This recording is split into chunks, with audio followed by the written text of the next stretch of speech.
ఏంటి మా నాన్న తోడుగా షాప్కి వెళ్ళని అడిగితే అంతలా ఆలోచిస్తున్నావు? అంటే వెంటనే ఒప్పేసుకుంటే బాగోదు కదండి, మళ్ళీ మీ నాన్నగారు ఏమనుకుంటారని చిన్న భయం అంతే. ఆడపిల్లని నాకే భయం లేదు, నీకెందుకు అంత భయం?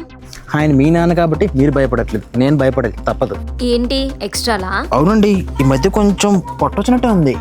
మూసుకొని నడువు. సరే. ఏంటమ్మా ఏదో ఆలోచిస్తున్నావు? ఓ మీ ఆయన కోసమా? నా కూతురు నాకు మొత్తం అది చూసుకుంటది, ఎందుకు భయం? నా భయం కూడా అదే, అక్కడ అది ఏం చేస్తుందో ఏంటో. ఏంటమ్మా ఏదో అంటున్నావు? ఏం లేదండి, మనం పని చూసుకుందామా? మర్చిపోయిన మాటల్లో పడి. ఈ ఫోన్ ఒకసారి చూడమ్మా. ఏమైందండి? నేను డబ్బులు వాళ్ళకి వేసానమ్మా, అది ఇంకోరికి వెళ్ళిపోయింది. ఇప్పుడు నాకు డబ్బులు రావట్లేదు, ఒకసారి చూస్తావా? అవునా, సరే చూస్తాను. ఇంకా ఎంత దూరం నడిపిస్తారు? ఎందుకు మనం ఎక్కడికి వెళ్తున్నాం? ఫ్రైడ్ రైస్ కోసం. ఫ్రైడ్ రైసా? హో, ఫ్లాష్ మిల్ ఫ్రైడ్ రైసా? అంటే ఏంటి? ఫ్లాష్ మిల్ ఫ్రైడ్ రైస్ తెలీదా? ఎందుకు మీరు ఇష్టం చూడరా? అసలు వాడను కూడా. అవునులే, మనుషులతో ఆడుకునేదానికి ఇన్స్టాతో ఏం పని ఉంటుంది. సరే పదండి. ఈ కూల్ వెదర్లో నైట్ టైం ఇలా నడుస్తుంటే నీకెలా అనిపిస్తుంది?